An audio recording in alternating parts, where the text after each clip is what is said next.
I can use. Okay. Hi everyone. This is the plasma call number 7. Fun, lucky 7.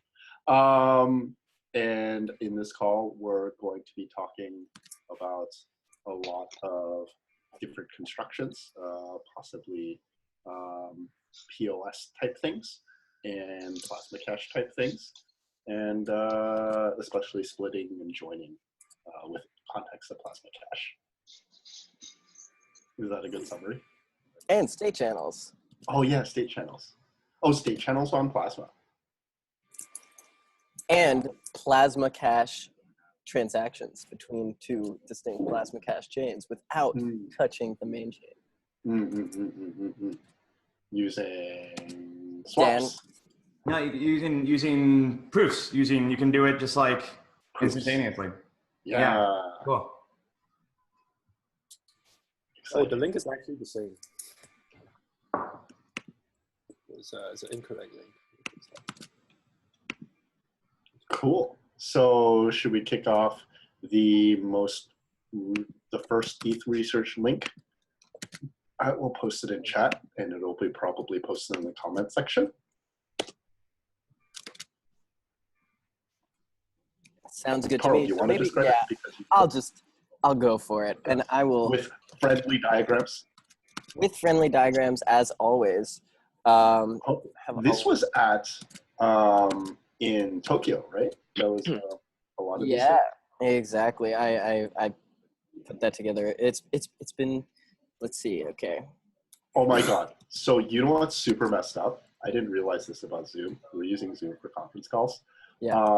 I can't alt tab when you took control of my screen. Wow. It's not letting me. I'm so sorry. I feel like I'm part of your botnet. Yeah. So now that you've joined my botnet, I will commence this little quick overview. So I wrote up this proof of stake plasma cache for sharded validation spec.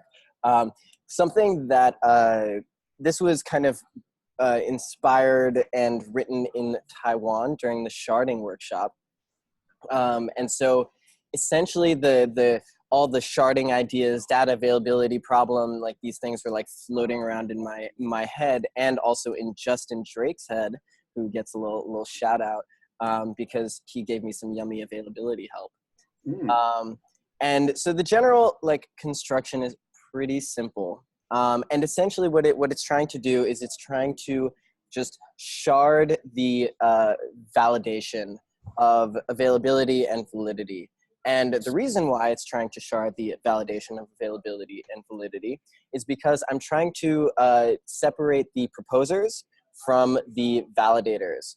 And we want to keep the validators kind of decentralized, low computing requirements, all that stuff. And so to do that, we have to like split everything up. And so the general idea is like, okay, we have these kind of more beefy block proposers that, could potentially be creating, multi-gigabyte blocks or something like that. Big blocks, uncap the block size. But then those large blocks are actually split up into manageable chunks. And those chunks are distributed to a set of proof of stake validators that are essentially chosen as like different committees. It's all like Dfinity style kind of random sampling to like split up the validators, and then you can like for instance use BLS signatures, or there's actually this nice construction with cryptoeconomic threshold signatures that Justin came up with. Anyway, you can use a number of different tactics to kind of like aggregate those signatures and then produce a single signature which you post on the main chain, which essentially says, okay, all of these sub chunks of this large block are in fact valid and available. And so the reason why I'm doing valid and available, technically you really only need availability, but I have not yet come up with a like exit mechanism that's like super duper simple for invalid, that if you have invalid chains. So essentially the problem is if you want to exit a coin, if you allow any invalidity in the chain, then you have to prove that your fork that you're exiting on is actually a valid fork. And so I'm not really sure how to do that without kind of a bunch of different kind of challenge response messages. So if you assume that everything has to be valid, then, you know, by definition, you're on a valid fork. And so you just like really simply can exit. And so essentially what this, the kind of vision, and so the kind of rationale and the vision for why I'm doing this is because I think there are two like alternative visions of like what plasma might look like, and maybe there's, you know, many more, but at least two. And one of them is like, okay, there's a bunch of centralized plasma chains with, you know, centralized operators run by exchanges that are kind of adding to their security. And then there's this other one, which is kind of more this construction, which is a kind of monolithic or very large, a couple monolithic plasma chains. And then you actually have like multiple block proposers within a single plasma chain. And there's like pros and cons to both. The pro to doing this approach is you get this, you know, first, you know, compatibility between different like exchanges. So you could see basically multiple exchanges using the same plasma chain with something like this. And then if you layer on maybe like state channels, then you get something like instant finality within some subsection of the or instant counterfactual finality within some subsection of the like plasma token space. So anyway, this is kind of thoughts that are going around in my head, hopefully, and at least, you know, one just kind of like straw man proposal for how to do proof of stake and sharded validation for Plasma Cash. So hopefully that makes sense. So, and the block proposers don't necessarily have to be a completely distinct set from the validators, right? Is that the presumption? Yes, absolutely, absolutely. But the And validators, sorry. So for example, an example simplified construction could be that, you know, there's, let's say hypothetically, let's say 100 validators, or let's say 50 for simplicity, 50 validators, and one of them get picked to be a block proposers. And let's say in the most simplistic example, we do a round robin construction. And they're the ones that have the right to propose blocks at a certain time period within a certain range. And then it requires that same set, let's say, as some kind of supermajority to sign off on that in order to create a new block. Is that a very simplified construction of this example? Yep, essentially that's kind of like merging the block proposer and the proof of stake validators. And the block proposers, just to be clear, there is a kind of random sampling, and there is a selected block proposer per, you know, per block, per couple blocks, whatever it is. A reason to kind of separate them is, although it does add complexity, but a reason to separate them is that like validator compute requirements should be like a laptop, no doubt, or at least maybe it might make sense to have compute requirements for validators be a laptop, so we can like have maximal decentralization. And then like block proposers, it doesn't quite matter as much. But that said, you can actually just have a validator that has a CPU, I mean, like a laptop, propose a smaller block, which is totally fine. Yeah, and it can also only validate. Well, under this model, I guess the question would be, are there any problems with creating invalid blocks? If there's no problems with that, then the validator only needs to sign off on the data that it's committing to having, right? Yes. So there are two options here. One option is we say, okay, all blocks have to be valid, and if you have like a valid, you know, path in your tree, then invalid path in your tree, then it's like it's screwed up and you have to exit. The second option is making a more complicated exit mechanism where you have to like identify, okay, this is a valid fork that I'm exiting from. And then once you've identified that it is a valid fork that you're exiting from, then you like can exit. The issue with like allowing invalidity at all is just like you have to make that proof that you're on a valid fork. I don't think you may not need to make a proof that you're on a valid fork if you're willing to run an interactive game. So exactly. What you could do is, and I guess this is what you mean by complex exit mechanism. What you could do is you just, you know, if someone tries to exit on that coin and on that UTXO, and it's invalid, you show an older UTXO. It's what we talked about earlier, I guess. Call you show an older UTXO, and then it's their responsibility to show that that was spent. Otherwise, that one gets canceled or something like that. But the title of this is plasma cache, so like I assume that's what it does. Yeah. So under that, then the presumption is that you could probably do that, right?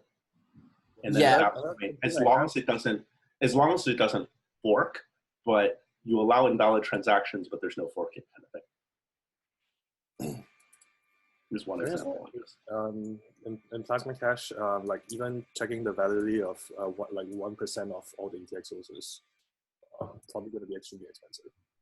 No. I'm just clarifying everything, because I think Carl was specifically saying that like you may not. It could increase complexity with the fork, and I was just like, it's possible that you could do it without too much more complexity.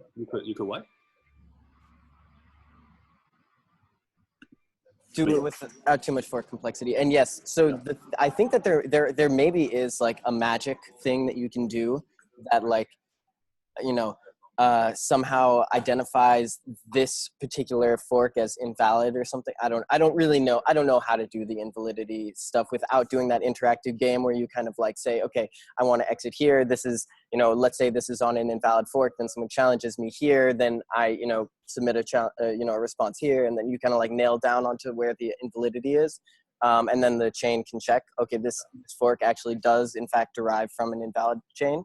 You may not need to nail down exactly where the invalidity is. You just need to provide any prior state that they cannot provide a subsequent spend from, is the challenge. But then how do you prove that the thing that you're trying to exit is part of that chain? So like you just provide any dispute. It is the responsibility of the responder to be able to provide a proof that it's spent. So the protocol is, let's say there were 10 spends, right? One spending from the other, so it's a linked list, right? And then let's say we're on let's say someone tries to withdraw on step number 10, and there's no record between 9 and 10, right? Or let's say 8 and 10. There's no record between 8 and 10 that anyone has, and they try to withdraw from step number 10. Like it's disconnected from the rest of the linked list. Someone needs to provide a basically prior record with a committed Merkle proof on a prior block, and then of that, and it's the responsibility of the original withdrawer to provide a subsequent proof that that one was spent. If they cannot provide a subsequent proof, their original withdrawal is canceled.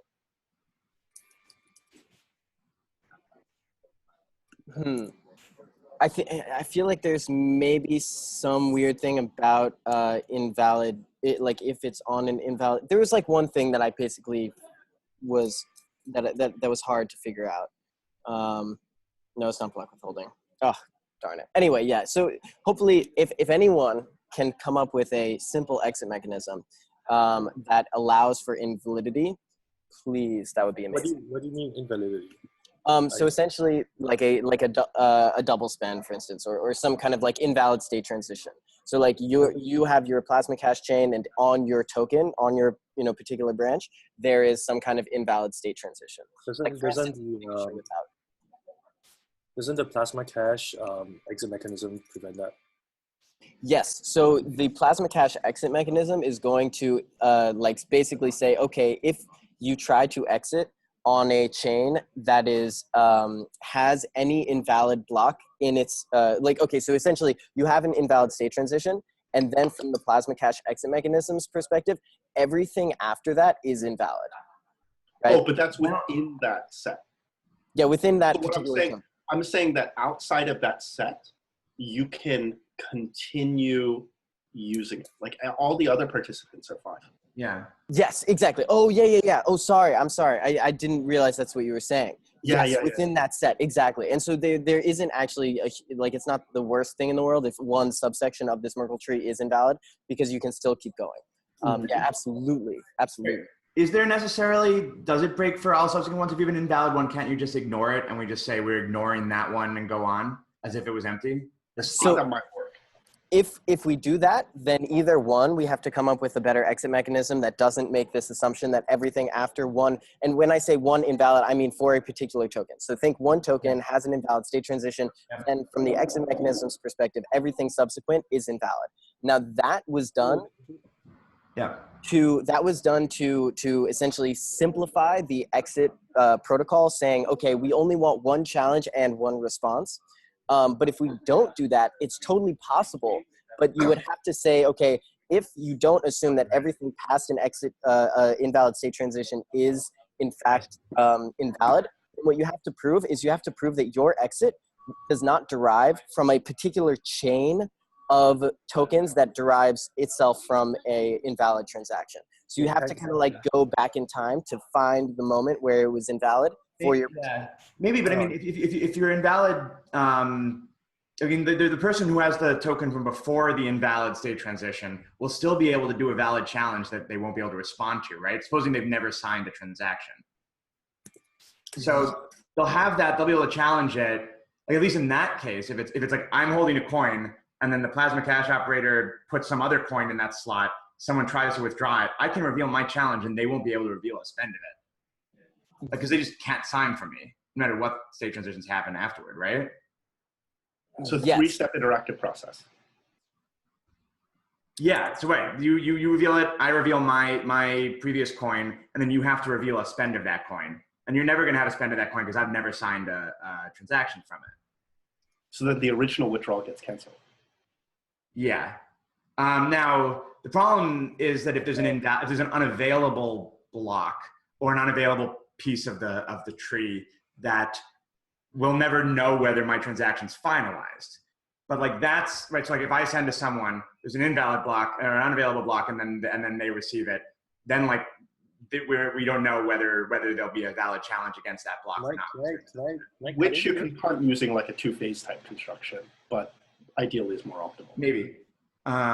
Yeah, but I think that's not necessarily that big a deal because it just means you don't consider it a transaction final until you've received the proof that you've got it.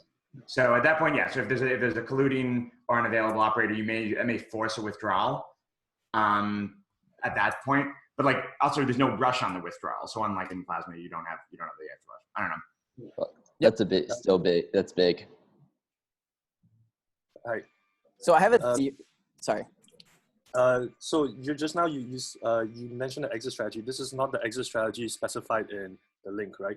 This is the exit strategy specified in the Plasma Cash post.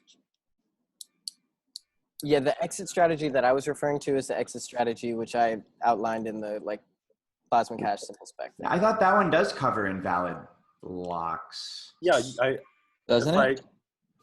I think it's good enough. Oh, it does cover invalid blocks, but it makes an assumption that after an invalid transition for a particular token, all subsequent transactions using that token are invalid. Does right, it? That's different from the Vitalik's post on ETH Research.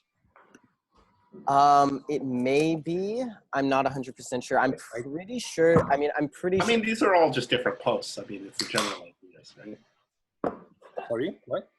Oh, it's just the general ideas. I think we're all. I mean, why does this make that assumption though? I mean, how would an invalid state transaction? Like, there's just like literally saying an invalid transaction in that slot. That just wouldn't play a role in any challenge, right? This wouldn't be a way to use it to challenge something. So it would just be, you can just ignore it. Yeah. The difference I see is that if I look at the Vitalik's post, which is titled Plasma Cash, you can only challenge with the same coin. So you can totally have one Plasma root that has one single invalid coin, but like everyone else, it just carries on from there. Yes. So when I'm saying invalid, I'm literally only meaning one particular coin. So you can have a few invalid coins within a Merkle tree. That's like absolutely no problem. And it's only, I'm just saying, what I'm trying to say is, if you have a invalid transaction or invalid coin in one branch of your Merkle tree, is if there is a way to do it would be nice if there's a way to do a simple exit of that coin after spending it, like allowing valid transactions after that invalid thing. Right. I think I see the problem. The problem, right, is that if you try to withdraw and someone challenges with the invalid coin, you have to then challenge the validity rather than proving that that coin is spent. You have to challenge the validity of that coin by providing a prior coin, right? And that requires availability. Yeah, and right. I mean, and if it's like, if there were a bunch the presumption is you have availability if you're the withdrawal. I'm sorry? You have availability if you're the withdrawer, though. Not necessarily. Not necessarily. So you're. Oh, right. I see. Right. So the problem is right. If you don't have availability, then you don't consider it. Yeah. You don't consider it spent. Yeah. Or so sent. that's true. Okay. So if there's an invalid block, then you have to. Yeah, but right. So that means it can't continue on past an unavailable block. It could continue on past an invalid block if you know there's a way to prove that that's invalid easily. If you have the availability. So basically anything that touches the red one, you're not supposed to be able to touch.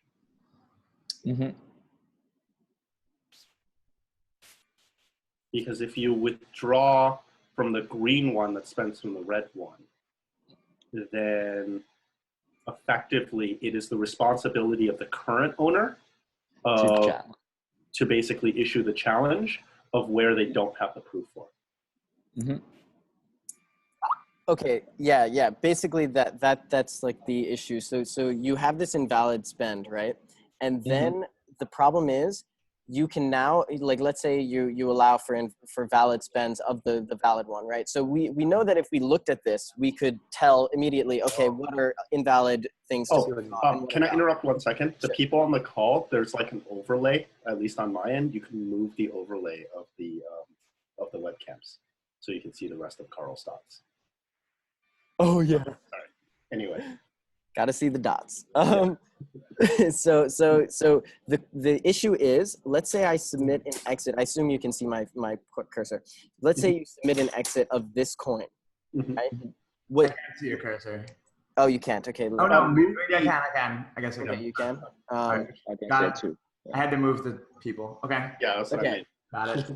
So let's say, let's say you send an exit with this, referencing that transaction. Now what happens is you have to, like, the challenger or the response, right? It's clear that this is an invalid transaction, but from the perspective, like the local perspective, this is a valid transaction, right? This signature matches that. You have to then prove that it derives from one invalid transaction. Well, right, but you can show the prior transaction, the green one just to the left of your current cursor, right? And they can't show a spend from that to red because that's red. But they don't know the red one spent from that green one, so that you can compactly just issue that green one as well. Sorry, so it is unavailable. Is the red one unavailable? Red one is available. Everything's available. We're talking valid or invalid. All is. Right. So if they're available, then it's no problem. Yeah. Why can't I show the green one and you don't? Yeah. We're trying to do a single challenge and a single response. Oh, you can do that if you have data availability. You just issue the second green one. You can't. You got then your responsibility to show a spend. Well, the challenge is the problem. I think the problem then is that, let's say someone does a valid exits a valid transaction, then you can brief them by just issuing like a huge amount of requests. You can exactly. That's fine. Right. But I think this is just a single or 3-round attempt challenge withdrawal. This one requires an unlimited number of rounds. Exactly. Not unlimited. You can do like a logarithmic search essentially. But the point is, like, you have to say, like, if these chains, imagine these chains get really long, the valid and invalid chains. Now what you have to do is you have to somehow convince the smart contract that your coin that you're trying to withdraw is part of a valid chain instead of an invalid chain.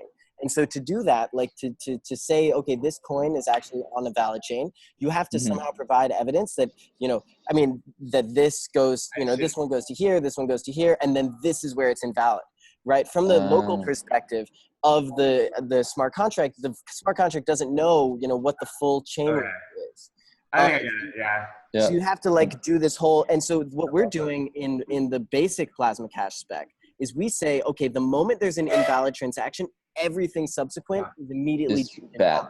So now we only have a challenge response game where we say, okay, we show one invalid transaction, and now we just say, okay, everything else is invalid. Right. So how? Okay.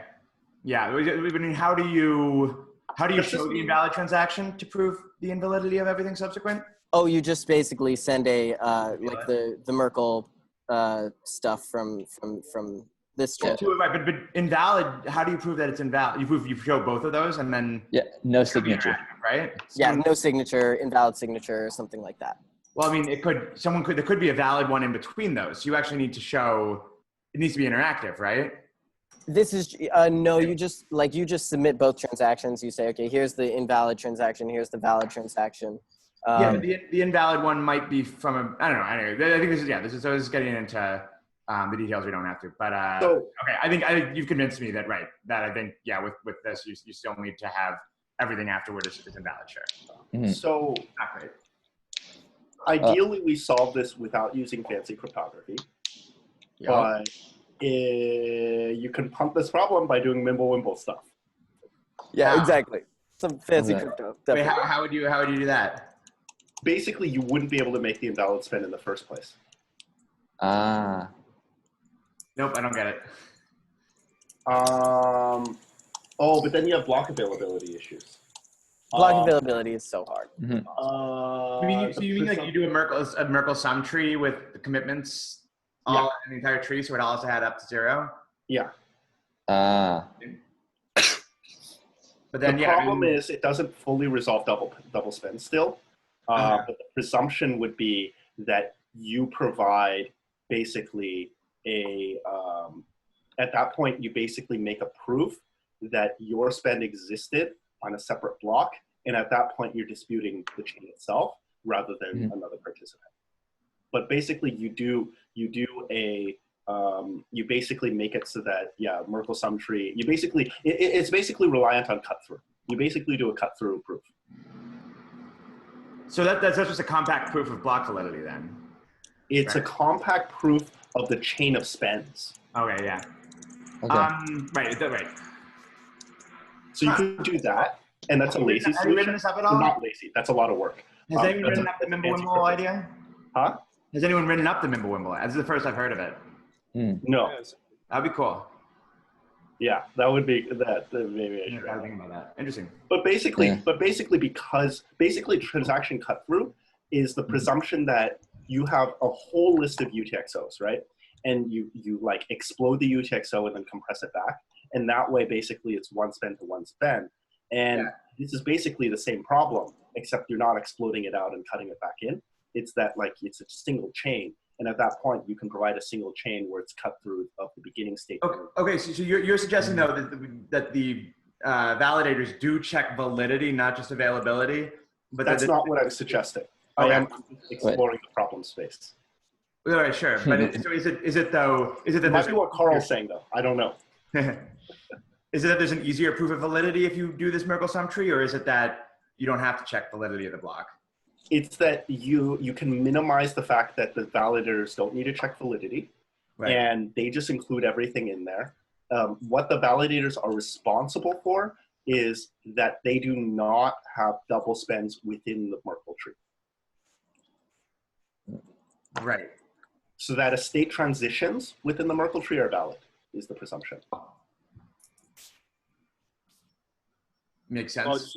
So you're not checking the contents, you're just checking the state transitions being valid. So you have to, so it becomes, you don't necessarily need Mimblewimble or anything like that to do that. Can't you just, you can just do it the way that stateless validation would work with just sort of. You need to enforce the signature so that you don't have double spends basically.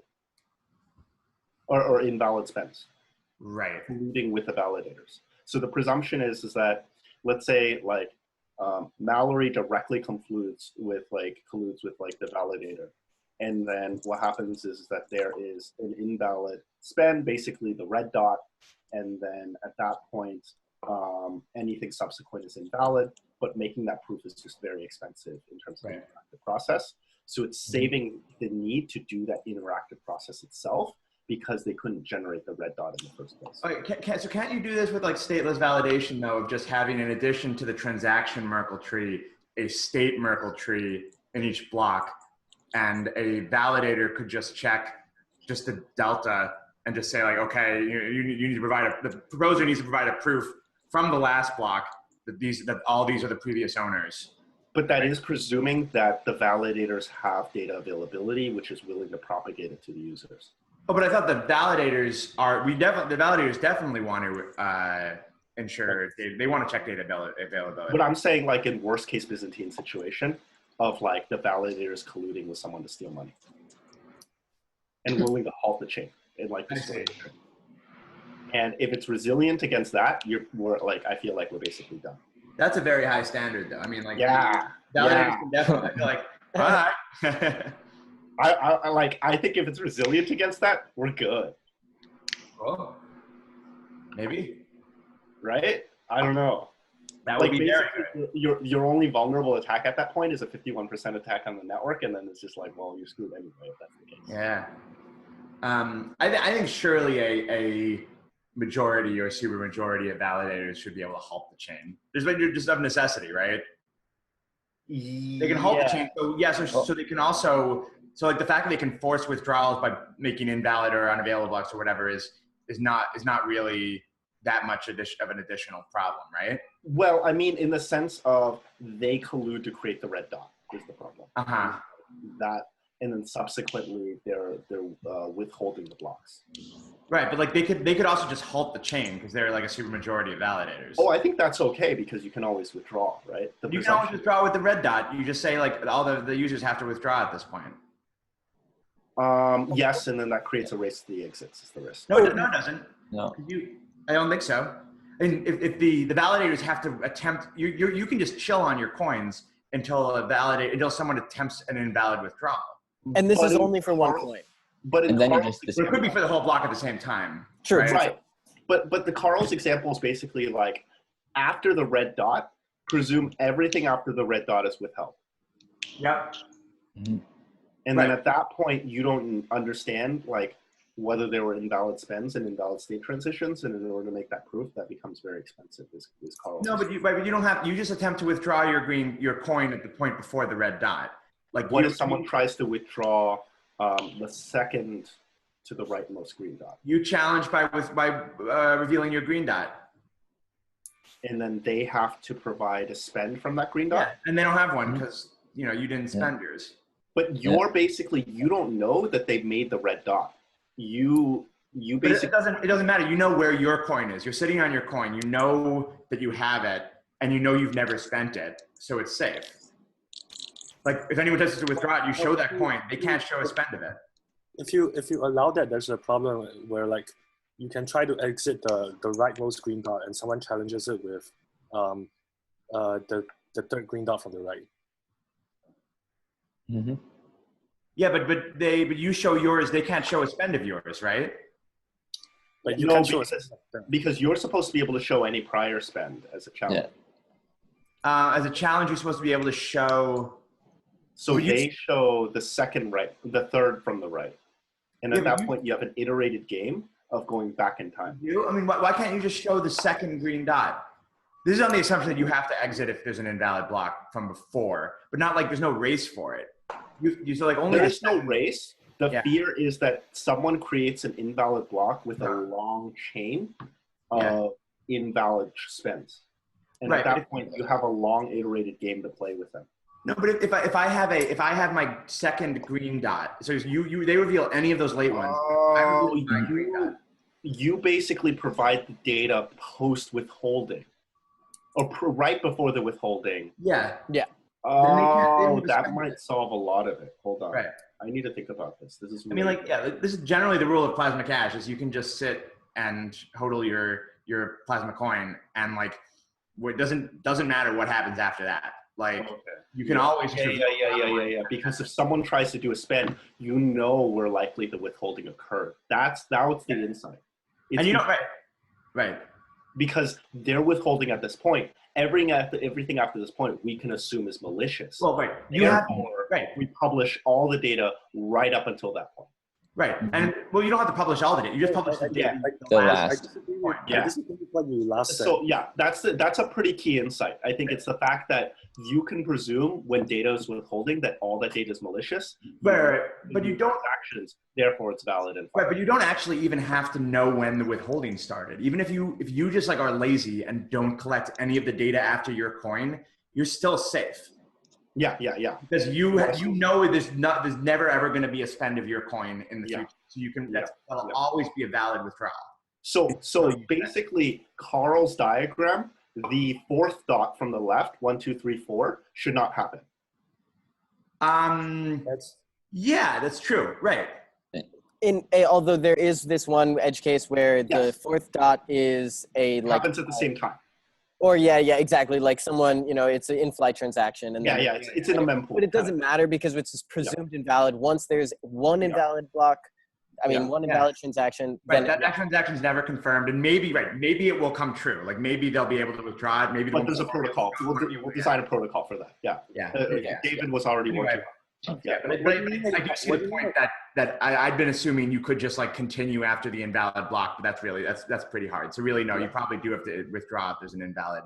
What do you mean it happens at the same time? Sorry? Just in-flight transaction. So if there's a transaction that's in flight, and then they create an invalid block or invalid transaction, spend, then they include your valid transaction immediately after that. So you can have a valid transaction afterwards, but it just is considered invalid eventually. This conversation was extremely helpful. I feel like everyone is on the same page now. I do too. Cool. This is very, very helpful. Should we move on? There's more.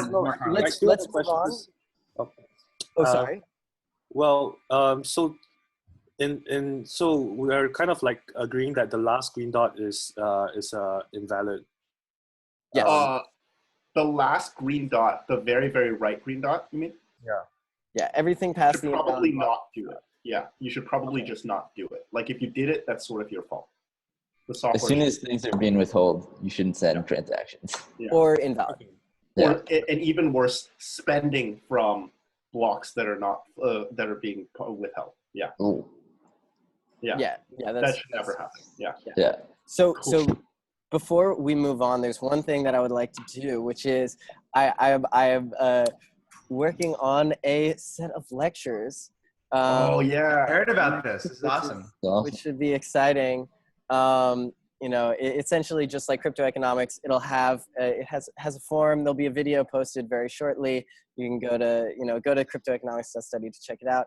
There's a whole bunch of subjects. Please let me know if there are things that you want to learn about that are missing. The exciting, we go from my slides will always have like big hearts on them. But the gerbils. And gerbils, exactly. Oh, I mean, yeah, exactly. Let's see. Oh, yeah. So basically, like creating PayPal and then creating Bitcoin and then creating Plasma, and the whole time we learn about all the different constructions and fun stuff. So anyway, I'm sorry I had to shill. Can you send the link to our chat? Sure. Yeah, that's really cool. That's really awesome. Yeah. I think the big problem in this space is a lack of getting education, being able to get up to speed. Like, and all of us that's done it, it's like, it takes a good 2 years, and like, it really shouldn't, but like, and like, even then you basically have to do borderline like apprenticeship almost, like that's really the only way. It's like reading a lot of mailing list posts and a lot of people and just digging up a lot of random stuff, and you're just like, why isn't there structure in terms of getting up to speed right now? And that's really awesome. It's basically the main impediment for the space. I agree. Really nice. Mm-hmm. Cryptoeconomics.study. Really good, like community and like development of this, because like a lot of this like you can't get this in textbooks as easily. So that's really cool that we're doing that. But yeah, next topic. Let me see. Wait. Oh, I need to exit full screen. Yeah, you can exit full screen, and then you can move. Oh, then I have access to it. Yeah.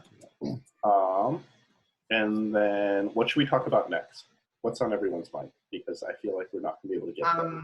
Well, I wanted to ask about merging and splitting, because I think there's still sort of uncertainty about whether you can only do non-fungible assets or non-fungible token sizes or denominations on Plasma Cash. It seems like there's consensus that splitting is possible for the most part. I also think merging is possible. And to be clear, like if you can only do splitting and you do channels on top, then you can do like, lightning payments on top of it. And that'll be able to get you like 95% of the way there. If you can do I think you can do merging in Plasma Cash. So the mechanism I think for it is you just put the merge transaction at both of the spots in the both slots in the tree where they would be merged, and then you can generate a new slot from the hash of them or whatever you want, or it can go into move. Wait, hang on. I think David. Yeah, I think David did some designs on this too. Oh yeah. Yeah. I still don't agree that splitting is possible. I haven't seen except in my limited version, but. No, you just provide a proof that there's 2 spends from it, and then that way all subsequent spends, if a proof has not been published yet, you need to provide that proof as well. Can you write it somewhere? Because like I think it's. Well, hold on. So it's. I have an idea that might well be broken, but let me link to it. I'll find that. But let's see.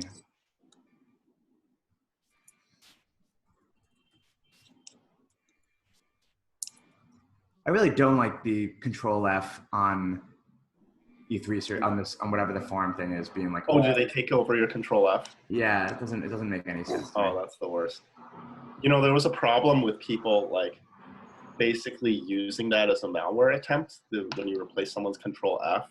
Like it's like, hey, search for your credit card number or something like that. Oh, type in your credit card super number quick. For the control, yeah, and it sends it out. Yeah. All right, yeah. So here's my merge transaction proposal, but it's not. I mean, it's too long to read now, maybe. But the basic idea is if you put the merge transaction in both slots in the of each of the outputs being merged, and it just declares what new slot the merged coin will live in. Then I think that solves it basically, because any proof of non-spend will also be a proof of non-merge for the coin. Same with an interactive proof of that. And for your merge coin, I think it makes you have to maybe add one step to the withdrawal process. I think I don't think it ends up being like log. Wait, I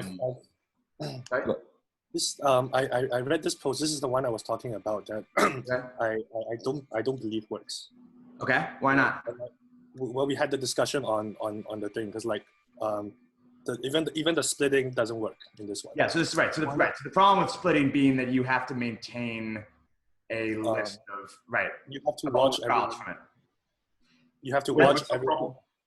You have to watch everything above. Right. So with the splitting, the problem is. Yeah. Wait, not everything above. Everything from the same deposit. Yeah. That's which fine. is right. Like I guess I wasn't clear about what I mean by it doesn't work. I meant that it has to be required. Oh, I think that's fine. You always have to watch the parents. No. You don't have to. I mean, right. So for splitting, the problem is that you have to watch all the attempted withdrawals from that coin. Not necessarily all the withdrawals, but all of its parents. Yeah. All of its parents? I meant yes, all of its parents. Yeah. And siblings and nephews. Not necessarily siblings and nephews. Why? No. What happens if they take all the money out, though? They can't then because you can't combine them later, but then that's their problem. It's not your money. Maybe the problem is that I thought you could do splits with arbitrary denominations. Are you talking about only having? No, you can do arbitrary denominations. And you can do like recursive splits. Yes. Yeah, but you just have to watch it all the way down. And as you divide it, so like if I have 5 and Okay, I so do, my claim is, let's say 5 ether was deposited. They got split into like they got split into 2.5. They got split into like many small pieces. yeah. And then I, as a new user, receive one of the tiny pieces. So my claim is that I have to watch the other tiny pieces. No, Just- why would you need to do that? The chain to the initial deposit. You have Because to watch. you have the record of the split. So that's all you need to prove that Okay, occurred. so you need the denominations of all the splits. Yes. Yeah, And then you it's need to watch ancestry. no one withdraws the wrong no one how do I put it? No one tries to like withdraw a false incorrect split. Yes. If someone tries to publish an incorrect split, then you need to be you need to be disputing that. Well, but if somebody tries to withdraw from the sibling of your ancestor, Then you that's don't not your know- problem. It's not your money. But But they what- can but what only if- Go on. they can only withdraw like the amount in that section. They can't withdraw any more of Okay. that. Right. For some reason, I'm trying to remember. I was convinced this doesn't work. Pretty certain it works, but I'm not sure completely. But I'm pretty certain it works. Okay, so Because basically, you need to be publishing that record of the split, and now you basically split the bucket in two. Effectively, one way of seeing it is, let's say, okay, we want to do merging, but hypothetically, let's say merging was not a concern, right? When you do a split, hypothetically, what you could construct, and I'm not recommending this, I'm definitely not recommending this, is that you're basically saying that you're creating 2 UTXOs out of that on the root chain. So you basically need to submit a separate function on the root chain saying, okay, now the coins are split into 2 UTXOs, and now from there you can do a withdrawal. Right. That's like a hypothetical way to do it. Again, I'm not recommending it, but that proves it. Right. I mean, And then you can do recursive splits as well. Okay. That's like a proof that it could work. Or not. Yes, I guess this is terminology, like just like I don't think we should call that plasma cache for splitting. It's like obviously like it's like up to constant factors, the same as withdrawing the UTXO and putting in 2 smaller ones. Oh no! No. Not at the time that you split it. There are benefits for this because you can have more. You can split your outputs, and then at that point you can do a lightning, like a state channel or lightning type construction on top But of you that. have to commit to Ethereum to split. No. Well, you split it immediately without posting to Ethereum. It's just at the time that, like, later you have to post the split to the main chain as part of say the withdrawal. So like that's a benefit there. And then if you can do merging, and at that point you save a lot of space. The question is, yeah. Wait, I believe you two are talking about different things, but like it's not written down, so I can't really read it. But so you're saying there's a proposal for recursive splitting, where a split does not have to pay Ethereum transaction fees. No, that's not what we're saying. Okay, so we're saying that you can defer the publication of the split upon withdrawal. Yeah. To when you but that's not great though. Is it? I mean, if every split eventually has to be published to the chain. Well, it's the fact that if you can do merging eventually, perhaps that can resolve issues. And then the fact is that when you do the split, you don't really have to worry about you can basically start doing things like having multiple outputs, and that allows you to have state channels on top.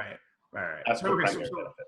So Mike, one of I think the concern about splits though is I have to watch my like uncle's withdrawals, and if people try to withdraw twice from like the same, so suppose my coin's parent has like 3 ETH in it, and its sibling has 3 ETH. Somebody tries to make a 3 ETH withdrawal from my uncle, and no, they won't be able to do that because they have no proof to spend of that split. No, they do. So it's like my uncle. I don't know what's happened to my uncle's siblings children after that. So like they provide one child of my uncle's 3 ETH, and they now withdraw. Okay, so they have to publish the split. Right. So suppose they publish. Right. They definitely could have 2 proofs because your parent has I'm assuming that your parent does one legitimate split, and then since the parent has no no liabilities anymore, he can just publish another. He can just sign another split. No, but if Later there's block. maybe, I mean, right, if you can challenge a split by showing a prior split of the same coin. Okay, that stops it. I mean, we can figure That's that out. fine. Yeah, that's fine. But I think so. Right. So, and it isn't even that unscalable. You basically get, if you to reveal all the splits to the chain, you don't have to reveal all the transactions. Just reveal This is why you want to be able to defer. If you're able to defer the splits, then you can have potential outputs, right? You know, like Lightning HTLC type constructions. Oh, sure, yeah. And then basically at that point, you undo the splits constantly. Right. So counterfactual splits. Yeah, counterfactual splits. That's where it gets really, really nice. Right on. Yeah. And that's why you want that, is because you presume that, like, let's say 99.9 or higher % of the splits don't actually occur. Don't happen. Right. So what about merges? Do merges work? I would hope merges can work, but I think you basically need a signed proof and every subsequent child agreeing to the merge. You can't have unilateral merges across, but I don't know. Why not? I mean, so the idea proposed here is just you have a merged transaction in one block where both slots in the block for the merged coins both like have a assigned merge transaction. Oh, if they both agree to it, I think that could work, right? But I mean, yeah, which of course they would, right? I mean, merge in like unless they have different owners. Yeah, if they have different owners, then they. But they're two different owners and they both provide signatures, and then it could work, I think. And it's like in Bitcoin when you merge two inputs, like you need both to be signed. Yeah, I think that could work. Right, and so when you've got proof, now those spends they're just like valid spends in a normal plasma cash chain. That they're proofs, they're proofs that the prior owner doesn't own it anymore. They're and like they're there in that slot. So your coin is never going to be merged without your permission because the key, and your coin is never going to be merged without you knowing. Like there'll never be a merge in a coin's history that you don't learn about because you get the whole proof of that slot. So yeah, I mean the challenge, the protocol for withdrawal, I think is a little. I don't think you have to provide more upfront. I think the number of rounds is capped. It's maybe slightly more involved because like you have to like prove exactly where to find out exactly where the merge is. But again, I don't think it's a logarithmic proof. I think it's like a constant length interaction. Yeah. And I think as long as things are constant size, I think we're good to go. Like at that point, you can basically have a certain level of cryptoeconomic security, providing 51% honesty of the miners even against like basically math withdrawal exit attacks. And some synchronicity, and like a or whatever synchronicity, Yeah. And basically, like I think you can make it resilient at that point against mass withdrawal attacks. Yeah. No. So I would love for people to look at that post and I appreciated the critique of it. The replies, because I was wrong. Because I was wrong about I think how splitting could work. But I'm now convinced. I think again that splitting can work. I'm not convinced anymore.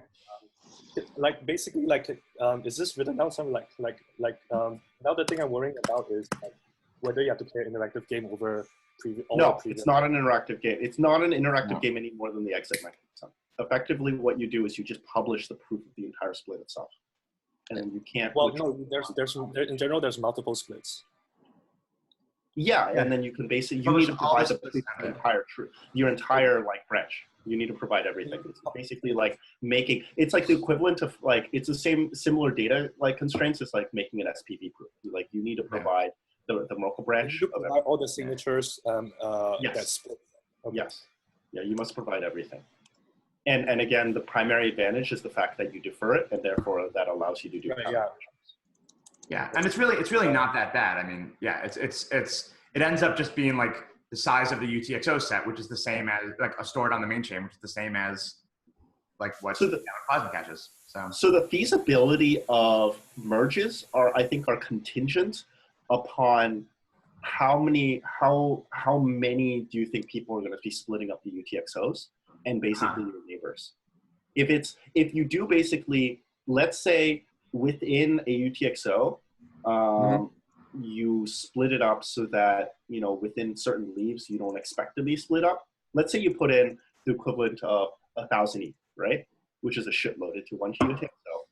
And then you individually split them down the line. Let's say you do like a binary tree to 1 ETH each, right?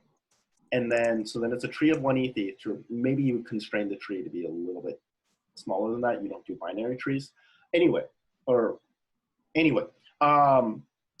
you basically constrain it, so that's 1 ETH each. And within that 1 ETH each is basically you treat as a state channel individually between two participants. And at that point, the balancing between them is relatively known. And if they don't cooperate in terms of merging, it's pretty straightforward. If that's the construction, then I think merging works great. If the construction is 10,000 people being, you know, cousins of each other, then you probably, I don't know if you can get enough liveness for the peers and agreement of merging and like reallocation. Sorry, are you suggesting that merging has to be can only be adjacent coins? Yes. I don't think that's true. That's what I'm challenging. Really? I think you can merge any two coins, because if you just have each of the slots, so the coin, you know, the coins, two random spots in the of the tree, like they both declare we together are now going to go live in some other slot. But you're not doing any space saving that way. What do you mean? You're not doing well. You're not doing. I mean, how so? Yeah. Because when you publish that, yeah, the withdrawal, you need to be publishing the record of both. I don't think so. You can challenge that. Those are the No, merger is. Okay, so you tag basically on the withdrawal. You tag that you. Here are all the coins that are being withdrawn, like it is part of this merge. So ignoring splitting for now. You just say like suppose you can just merge a bunch of coins together. You declare I am withdrawing the merged coins, you know, IDA, IDB, IDC that are just from all over the tree. Anyone with one of those coins can validly challenge, and you won't be able to provide a spend of their coin. Mm-hmm. Now, yeah, so it gets a little tough, because if you try to do a challenge and they've got an invalid one, then like you have to, you know. So I think. I think the bond has to be really big at that point. Yeah. The what? That's doable theoretically. The bond for the challenge probably has to be much larger to pay for the maybe. fees. I'm not sure. We have to figure out exactly what the withdrawal protocol is, but I think it can work that way. So effectively, you just tag which ones you are, and then you just watch tags. Yeah, I mean, same with like in a split, you have to provide all the splits above it. Like when you provide a merged coin, you have to say what coins were merged to create it. And anyone who has one of those coins will be able to challenge it, or has a different merged coin that was made from one of those coins. I guess my worry then is that like based on just what I just heard from that is like from an external perspective is like if basically like if you split and merge such that every a coin's history contains like every deposit in existence. Yeah, but I don't think you have to. Well, you're just not going to accept those coins. Yeah. So right. But I think if a coin has lived with some other coin, but then they've parted ways, they've split after that, I don't think the validity of all of its like former cohabitants has to be. I don't think its validity is contingent on the validity of its former cohabitants. No, he's just saying that like the blending of the coins gets a little bit too fragmented. Yeah, I mean it still doesn't. I have like one ETH where like my ETH contains ETH from every single coin that's Sure, but I think if that's only if it's a huge coin. If it ever splits, you can separate the coins that were merged into it, and those are no longer contingent on each other. So this is something I go into a little in that post. I think if you got two merged coins and they split again, I don't think the validity of one of the coins needs to be contingent on the validity of the coin that it like used to be merged with. So you don't get this exponential blow up in history. You only have So if there's any college or grad students on this call, watching this call, one thing you could do would be a fun project is watching the impact of splitting and joining coins under this type of model for an example of using Bitcoin and ETH transaction history, the account history of things, and seeing basically what the impact would look like. And I think you would probably have to do both Bitcoin and ETH, because they're two extremes of the bound, of The worst I, one. I actually assigned Plasma Cache as like a homework project for a job application candidate. So, Oh, cool. Yeah, That's At cool. Chain? so what's that? At Chain? At Chain, yeah. Oh, that's awesome. So yes, because I think it's a good sort of fresh area for people to try to look into and get up to speed on. Yeah. Yeah. What's cool Certainly, about yes, this it would be a good area. Yeah, I think there's a lot of really awesome long-term like enterprise applications for this in terms of like running an enterprise application on top of a public network, which is basically like I think where a lot of the really, really big impact, and a lot of the private chains can like start testing out blockchain stuff right now and then have the intent of eventually switching to something like this. And Oh yeah, totally. yeah. Yep. So it's like test out blockchains on a private chain now, but eventually you can port it over to a public network maybe. Yep. Yeah. And like have a private network on top of a public network. I mean, yeah. So, but yeah, I think that'd be really cool if like, yeah, there could be someone doing research on this topic. Yeah. But yeah, this is a fun statistical research topic. I think very likely nobody on the call has time capacity to do this, but can maybe help you out if you're interested in this topic. In terms of like, it's like chain analysis for interesting statistical results, not for like bad things. Exactly. But yeah, I think that's a fun topic. I feel like we're already going over time, but this is a really fun jam session we're having. Yeah, that's amazing. Yeah, I felt like a lot of the things, like I think we were all like had an understanding of like how Plasma Cache worked, but I think drawing the dots and thinking it through like was really, really, really good, like rubber ducking each other and stuff. Is that a term that people still use, right? Oh yeah. Where it's just like, oh great, we talked it through. Okay, and explained it through. Now we all actually understand it, kind of thing, on like the deeper level. Yeah. But yeah, like especially like I think talking with everybody can make a really big difference, and hopefully the viewers like understand the implications a lot better. This is a very esoteric topic though. But I think it's great because it's the same kind of design iterations that we use for all of these protocols, and Yeah. there aren't that many tools. We're just using a couple tools, and so cryptoeconomics.study will clear it all. That's really awesome. Really looking forward to anyone it. else have any other topics? Do we have time to talk about state channels?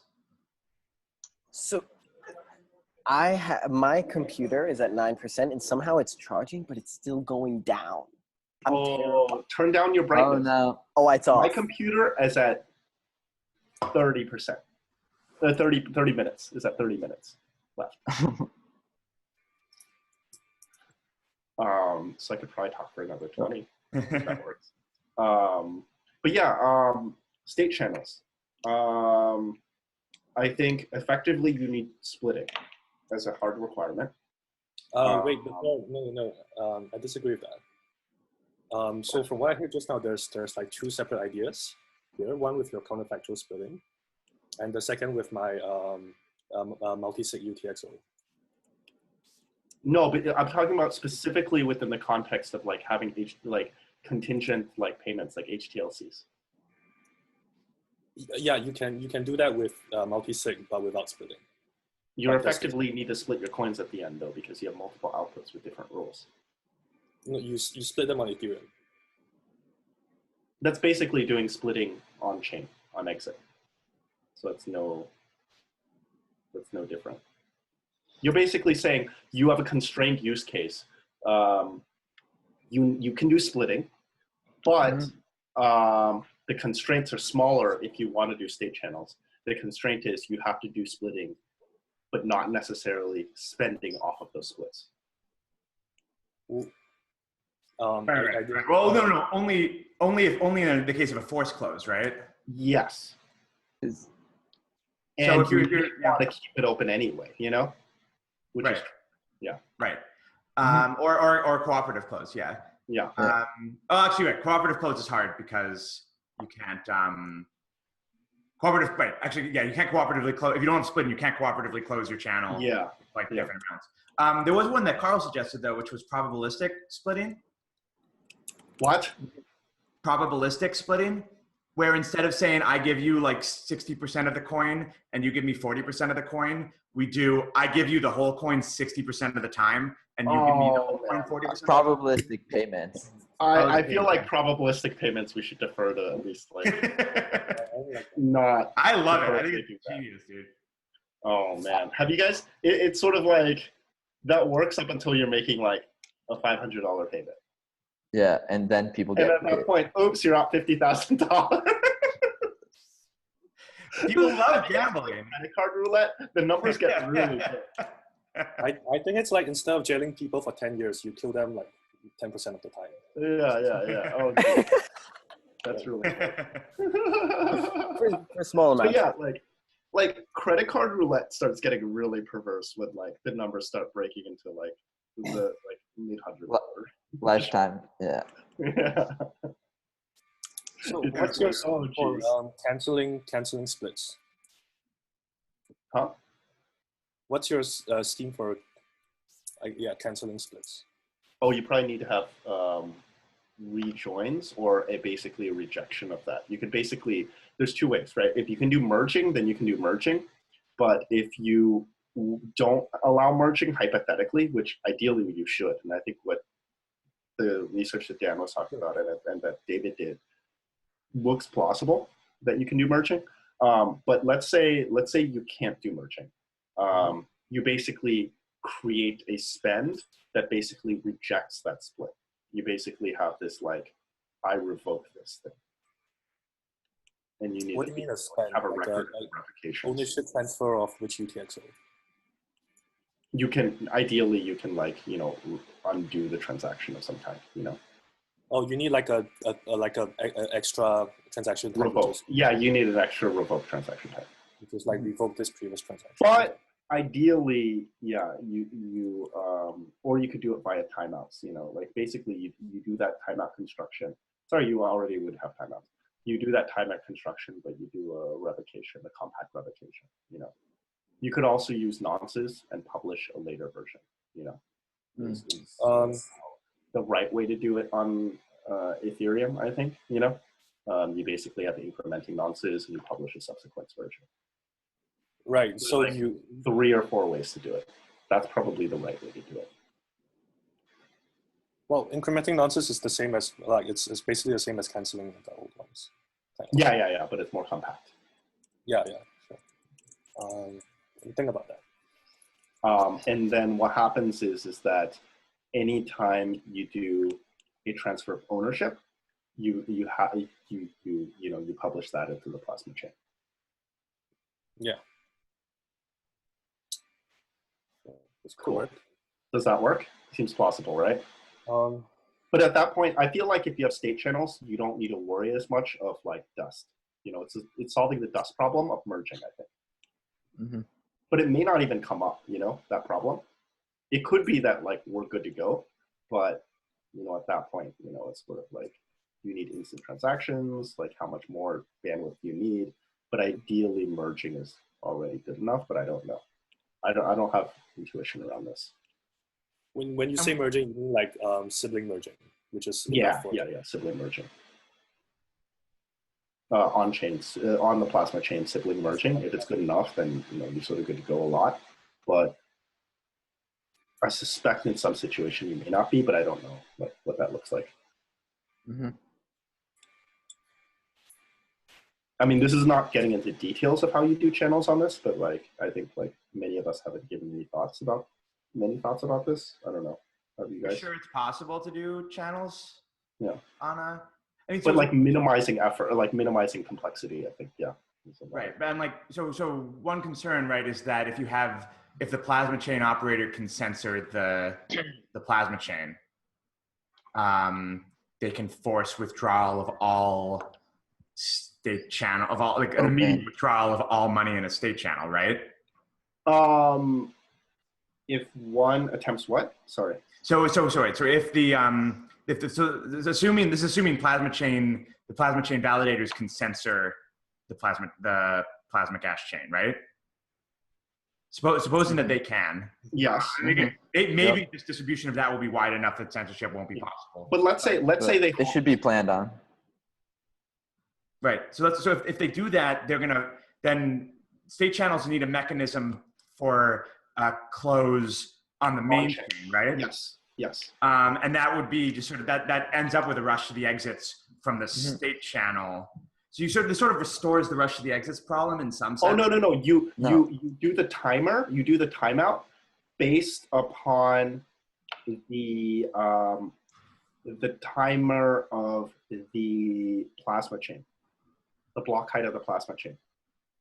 Okay. Oh, but but what if the plasma, they can just censor it so it's just a bunch of blank blocks in a row? Halts, then if it halts, basically then you need a mitigation strategy that I haven't considered, and then you need to counter on the main chain. Basically, if it halts,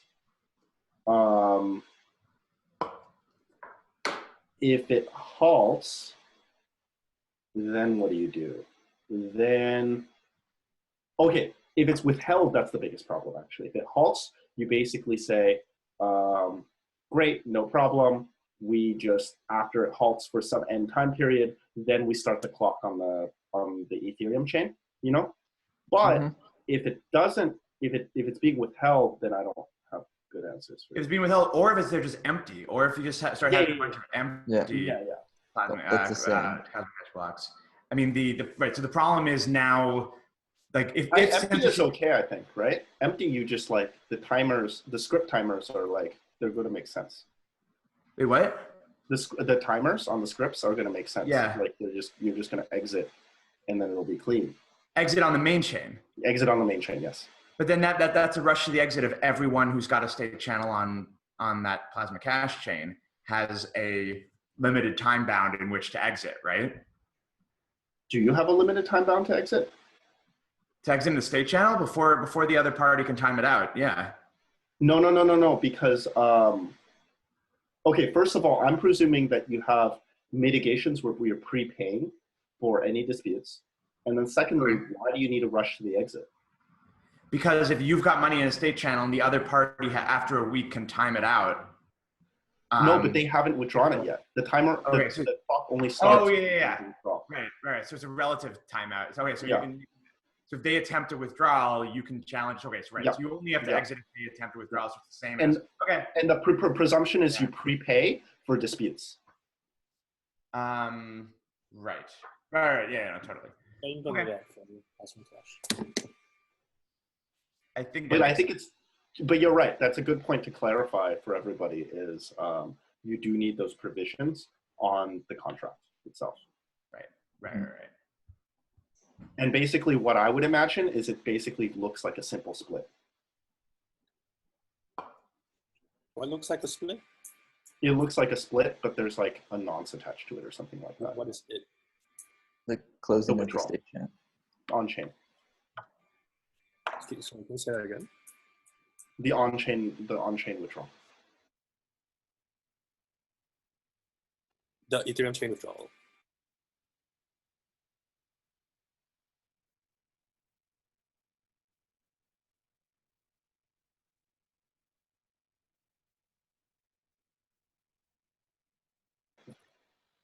Yeah, I think that sounds fun. I don't know. You've done a little bit of think about this, David, right? Like, what do you think? So, sorry to interrupt. My computer is now at 3%. Okay, it was really good talking to everybody. Let's continue the call 2 weeks from now. And 2 weeks from now. Excellent. All I hope that was fun for everybody. See you, everyone. Okay. See you. Yeah, there's a lot that we went through, and a lot of it is, talking about the process and exploring the process. So if the viewers don't understand everything we talked about, that's okay. I think read up on ETH research and get a, figure out too. Bye. Bye.